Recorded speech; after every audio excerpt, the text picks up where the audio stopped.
नमस्कार, मी प्राचार्य आरंस, दीपस्तंभ करिअर एज्युकेशन नेकनूरचा संचालक. तर आज TETची परीक्षा जी काही आहे ती या ठिकाणी फॉर्म भरणे सुरू झाले आहे आणि त्या विषयामध्ये आपल्याला बऱ्याच विषयाचा त्या ठिकाणी अभ्यास करणं खूप गरजेचं आहे. त्यातील एक महत्त्वाचा 30 मार्काचा जो काही विषय आहे तो आहे मानसशास्त्र. तर आज आपण या मानसशास्त्राबद्दल आपण बोलणार आहोत. त्याची आज थोडक्यामध्ये मानसशास्त्राची आज आपण ओळखही सुद्धा आपण त्या ठिकाणी पाहणार आहोत. म्हणून आज आपण या व्हिडिओच्या माध्यमातून जे काही शिक्षक आहेत, जे काही सध्या शिक्षक म्हणून कार्यरत आहेत पण शासनाने त्यांना TET ही लागू केलेली आहे आणि ज्या माझे काही मित्रबांधव आहे जे की आता नवीन B.Ed पासआउट झालेत आणि त्यांना आता TET पास व्हायचं आहे, त्याच्यासाठी मानसशास्त्र हा जो काही विषय आहे तो खूप महत्त्वाचा आहे. तर आज आपण या मानसशास्त्राचा 30 मार्काचा जो काही विषय आहे TETमध्ये खूप महत्त्वाचा आहे. याच्यावर प्रत्येक बारकाईने जे काही आतापर्यंत क्वेश्चन्स पडलेत 2013 असेल, त्याचबरोबर म्हणजे आपण पाहू शकतो की जे काही TETचे पेपर झाले त्या प्रत्येक TETच्या पेपरमध्ये जे काही प्रश्न आले त्या प्रश्नाचा सारांश लक्षामध्ये घेऊन आपण या ठिकाणी ह्या नोट्स तयार केलेल्या आहेत, जेणेकरून विद्यार्थ्यांना हे लेक्चर्स आपण त्या ठिकाणी देत आहोत. फ्रीमध्ये आहे, विद्यार्थ्यांनी ऐकून लिहावं व्यवस्थित. ठीक आहे. तर आज आपण पाहूया मानसशास्त्राची ओळख काय आहे. तर जे काही मानसशास्त्र आहे या मानसशास्त्राची जी काही ओळख आहे ही ओळख आपल्याला पाहिजे आहे. आणि ही ओळख पाहत असताना आपण एक गोष्ट लक्षात घ्यायची आहे की आपल्याला या मानसशास्त्रामध्ये ओळखेबरोबर बऱ्याच गोष्टी आपल्या लक्षात आल्या पाहिजेत. तर या मानसशास्त्रामध्ये जर आपण पाहायला गेलो तर व्यक्तीच्या विविध वर्तनाचा शोध घेण्याचे कार्य म्हणजे मानसशास्त्र करते. जे काही विविध व्यक्ती आहेत त्या विविध व्यक्तीचा वर्तन म्हणजे काय, वागणूक. या वागणूक प्रत्येक व्यक्ती कसा वागतो, काय वागतो याच्या वर्तनाचे जे काही शोध आहे ते घेण्याचं कार्य म्हणजे काय, मानसशास्त्र. आता मानसशास्त्र नेमकं त्याचे जनक कोण आहेत, ते अरिस्टॉटल हे मानसशास्त्राचे जनक मानले जातात.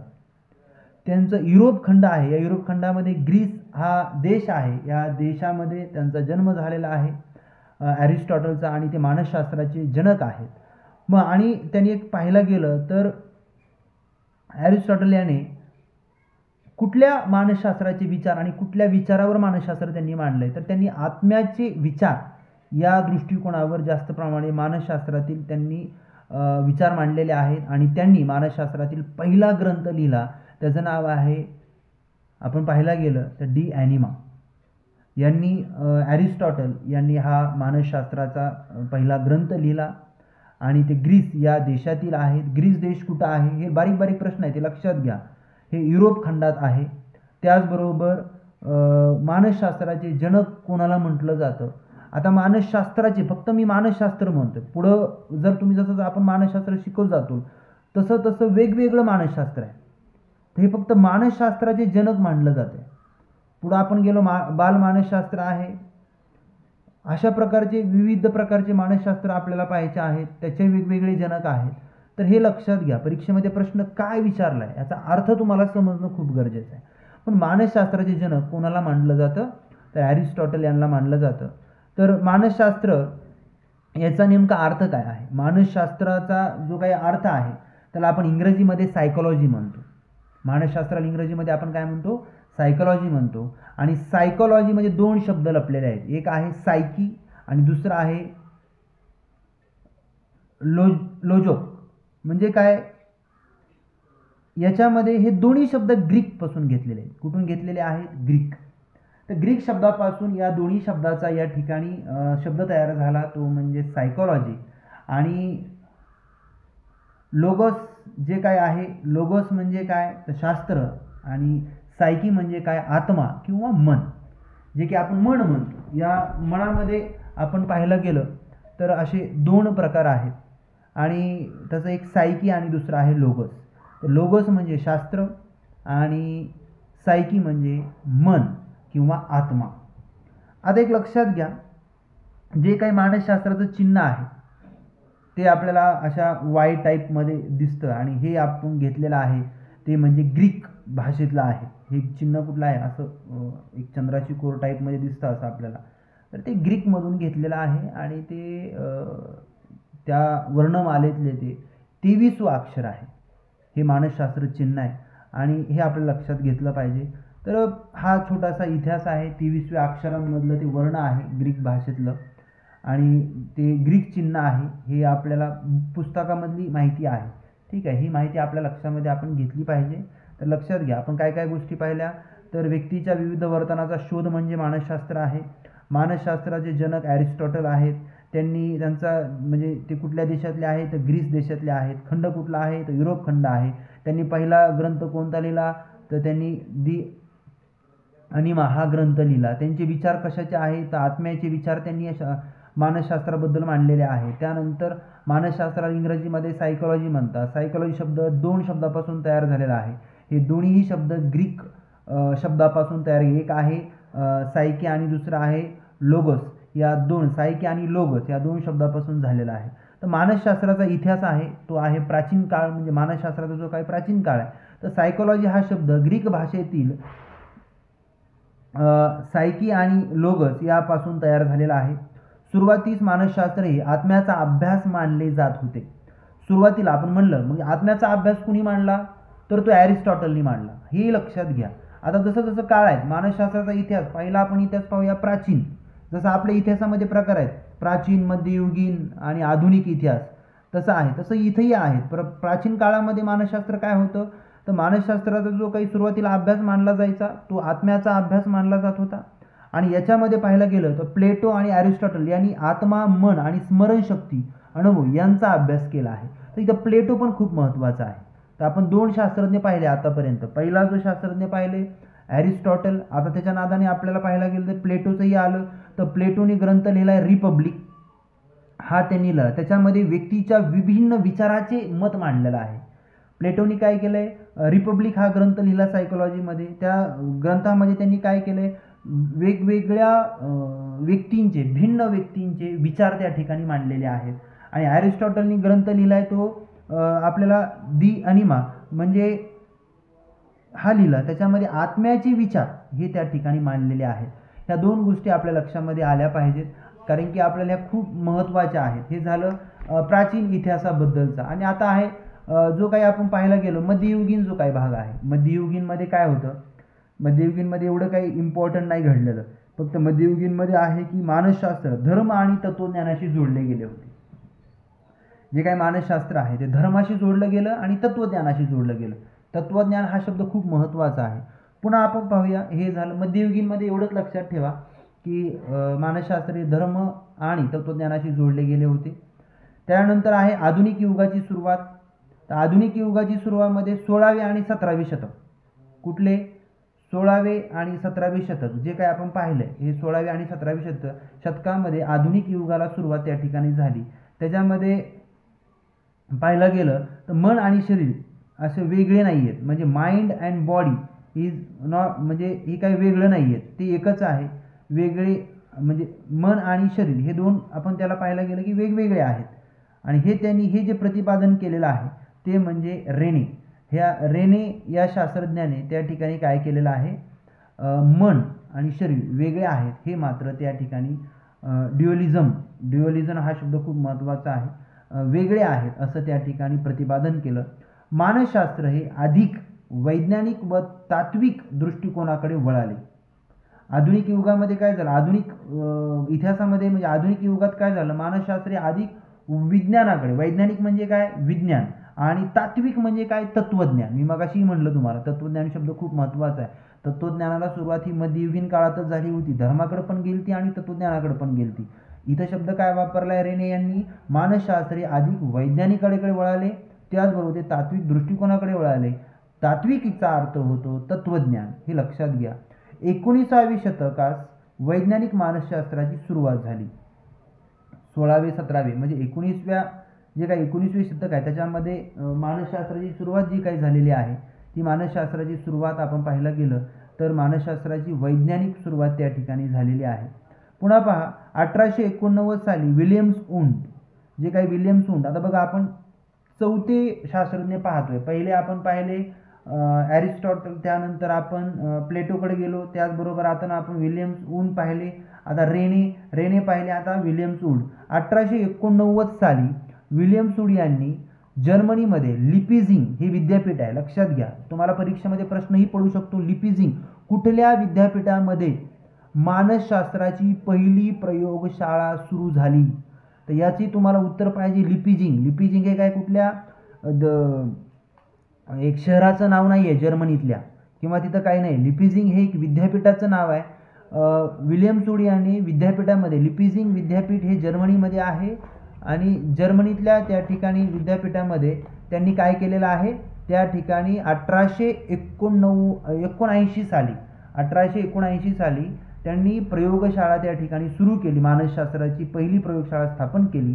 मानसशास्त्राला स्वतंत्र व वैज्ञानिक शास्त्र ओळख अशी मिळाली, स्वतंत्र अशी ओळख मिळाली. वैज्ञानिक शास्त्र म्हणून अशी त्याला, मानसशास्त्राला स्वतंत्र अशी एक वैयक्तिक ओळख मिळाली, त्याला वैज्ञानिक शास्त्र असं म्हणतात.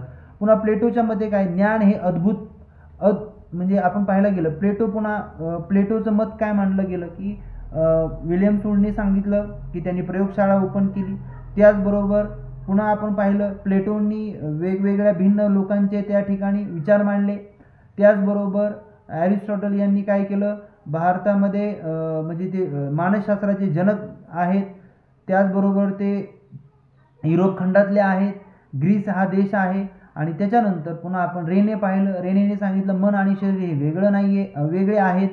आणि त्याचबरोबर आता आपण पाहिलं विल्यम्स वुंडनी तर त्या ठिकाणी म्हणजे खूप सांगितले. 1879 साली त्यांनी भारतातली म्हणजे आपल्या काय मानसशास्त्रातली पहिली प्रयोगशाळा सुरू केली, ती म्हणजे जर्मनीमध्ये. कुठल्या विद्यापीठामध्ये, तर लिपिझिंगला लिहिताना लक्षात ठेवा की लिपिझिंग जे काय आहे, हे लिपिझिंग यांनी काय केलं आहे, लिपिझिंग हे कुठलं देश म्हणजे एखाद्या तिथल्या शहराचं नाव नाही आहे, ते काय आहे, एक विद्यापीठ आहे, जर्मनीतलं विद्यापीठ आहे, हे लक्षात घ्या. कुठल्या शतकात चालू केलं, तर 19वे शतक मानसशास्त्राला खरी वैज्ञानिक सुरुवात झाली. पुन्हा आपण पाहूया जॉन लॉक आहेत. प्रत्येक मूल हे कोरीपाटी घेऊन जन्माला येते आणि ज्ञान हे अध्ययन व अनुभवातून मिळवले जाते, असं जॉन लॉक यांनी सांगितलं. काय म्हणतंय जॉन लॉक, आले लक्षात घ्या, कोरीपाटी हे लक्षात ठेवायचं. जॉन लॉक काय म्हणले की प्रत्येक मूल हे माइंडने कोरच येतं, त्याच्यावर आपण संगोपन करतो हळूहळू. त्याला कसं घडवायचं, काय करायचं, त्याला कुठले व्यक्तिमत्व विचार त्याला द्यायचे, त्याला कुठल्या सवयी, चांगल्या वाईट सगळ्या सवयीचं तो अनुभव करतो, त्या अनुभवातून तो ज्ञान ग्रहण करतो आणि त्या अनुभवातून ते अध्ययन करत करत तो पुढं जातो. आणि ही जी काही प्रोसेस आहे ही फास्ट प्रोसेस आहे, हे लक्षात घ्या. ही लहान वयातली जी प्रोसेस आहे, तुम्ही वय बघा, वयोगट बघा, कुठला वयोगट, 0 जन्म झालेल्यापासून ते एक 4-5 वर्ष 2 वर्ष बघा किती एकदम फास्ट बारका लहान मुलं क्विकली त्या ठिकाणी ज्ञान ग्रहण करतात, म्हणून ते एक फास्ट प्रोसेस आहे. आणि एक लक्षात घ्या, जॉन लॉक म्हणले की प्रत्येक मूल हा जन्माला येताना ते कोरीपाटी असतं आणि जन्माला येते आणि ज्ञान ते अध्ययन म्हणजे ज्ञान हे अध्ययन अनुभवातून मिळले जाते.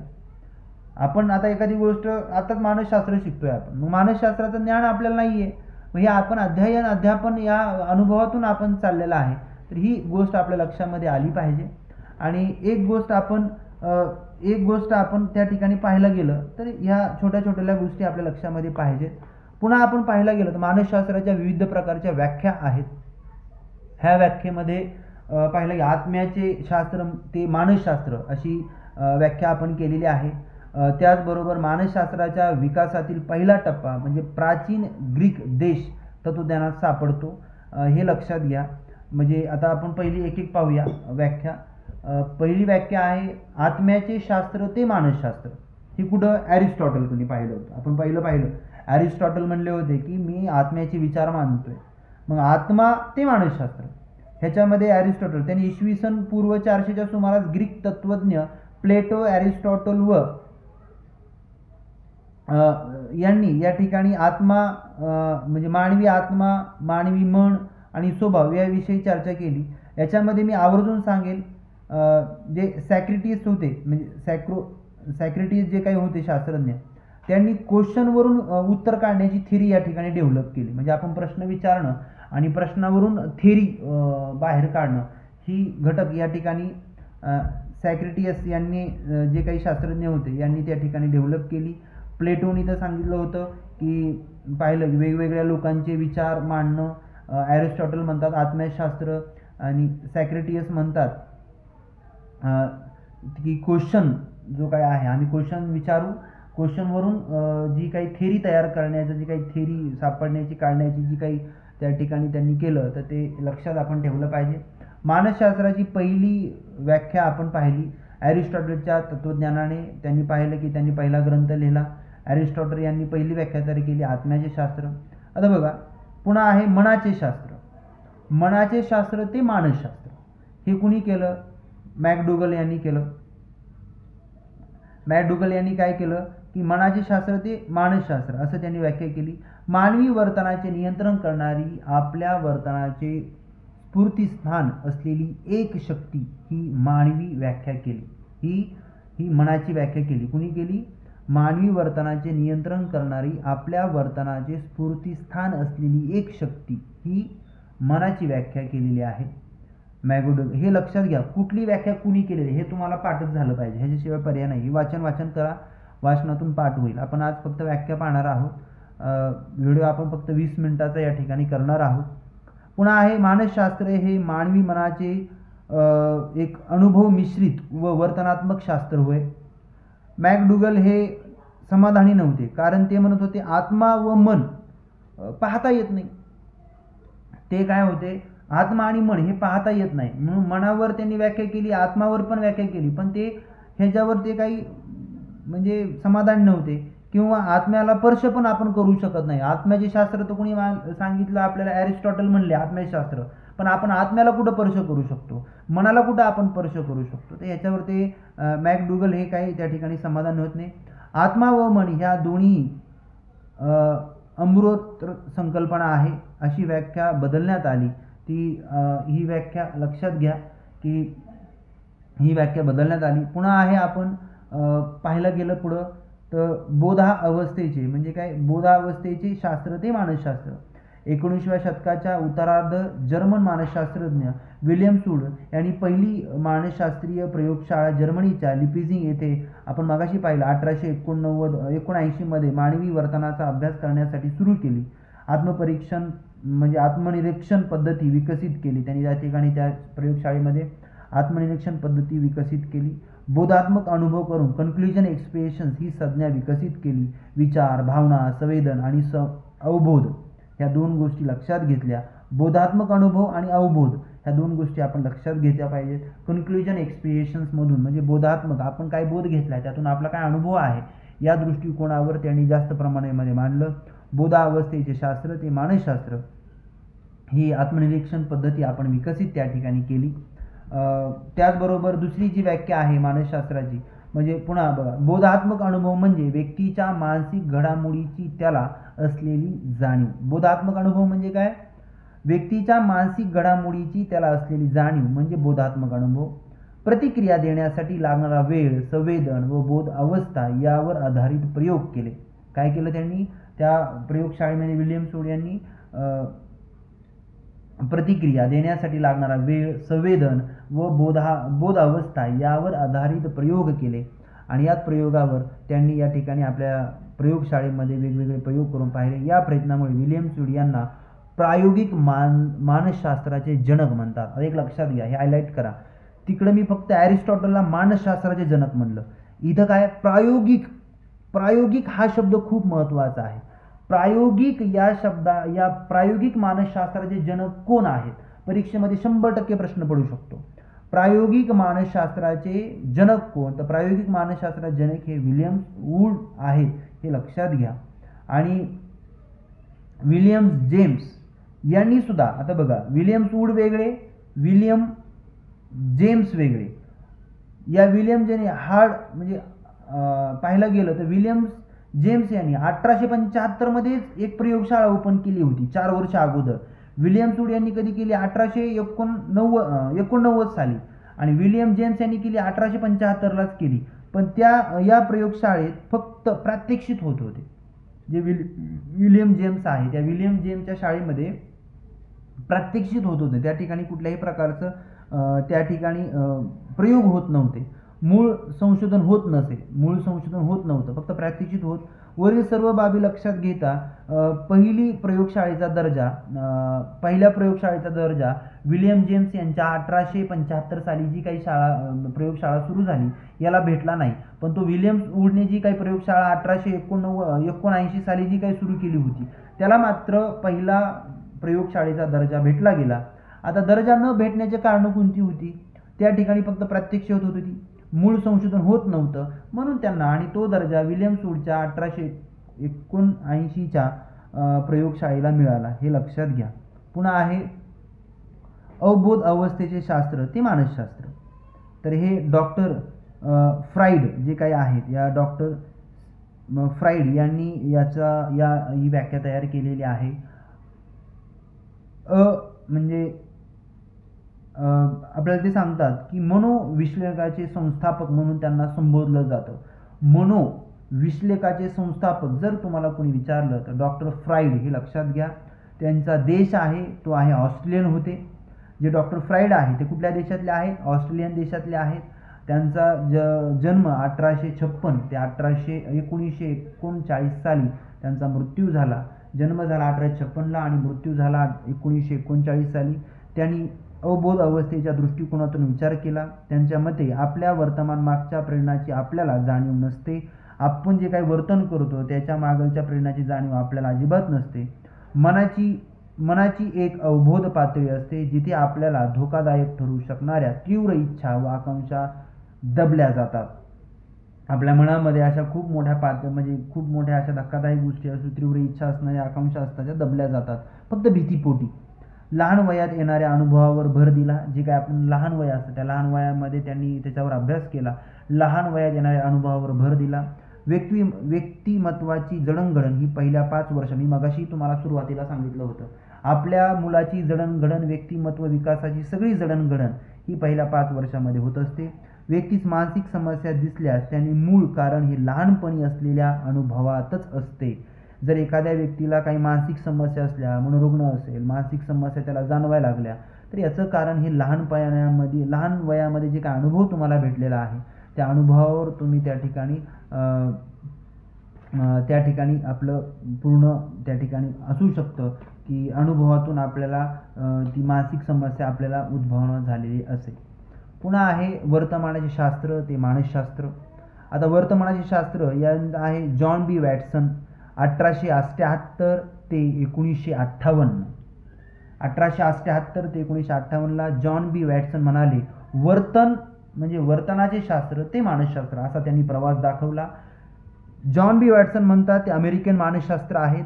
अमेरिकी त्यांचा देश आहे. ते अमेरिकन. मगाशी पाहिले आपण आपण जे काय पाहिले फ्राइड, जे डॉक्टर फ्राइड जे आपण पाहिले हे डॉक्टर फ्राइड कुठले आहेत? ऑस्ट्रेलियन आहेत. आणि जे आता जॉन बी वॅटसन जे आहेत ते कुठले आहेत? अमेरिकन आहेत. वर्तनाचे शास्त्र ते मानसशास्त्र अशी व्याख्या त्यांनी केली. प्राणी वर्तन, जर प्राण्याबद्दल बघा, आतापर्यंत आपण प्राण्याबद्दल ऐकलंय का? नाही. पण प्राणी ज्या ठिकाणी तुम्हाला दिसेल त्या ठिकाणी जॉन बी वॅटसन लक्षात ठेवायचं आहे. प्राणी वर्तन व बालसंगोपन संशोधनावर त्यांनी काम केलंय. प्राण्यावर जर सगळ्यात सुरुवातीला काम कुणी केलंय तर जॉन बी वॅटसन, हे लक्षात नाव घ्या. प्राणी नाव दिसलं की जॉन बी वॅटसन. आणि बालसंगोपन संशोधन केंद्र वर्तनात्मक एक प्रस्थापित केलं त्यांनी. बिहेवियर या गोष्टीवर त्यांनी भर दिला. पुन्हा वर्तनाची व्याख्या त्यांनी केली. वर्तन हे व्यक्ती किंवा प्राण्याने केलेली कोणतीही गोष्ट ज्याचे निरीक्षण करता येते, नोंद करता येते आणि त्याचा अभ्यास करता येतो, अशा वर्तनाची व्याख्या त्यांनी वर्तनाचे शास्त्र ते मानसशास्त्र अशा पद्धतीने त्यांनी केलेली आहे. पुन्हा आहे क्रियेचे शास्त्र ते मानसशास्त्र. हे आर.एस.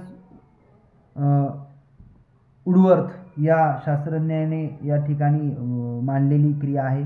क्रियेचे शास्त्र म्हणजे काय? आर.एस. वुडवर्थ काय म्हणतात? विशिष्ट वातावरणाच्या संबंध व्यक्तीच्या ज्या क्रिया घडतात त्या क्रियेचे शास्त्र म्हणजे मानसशास्त्र होय.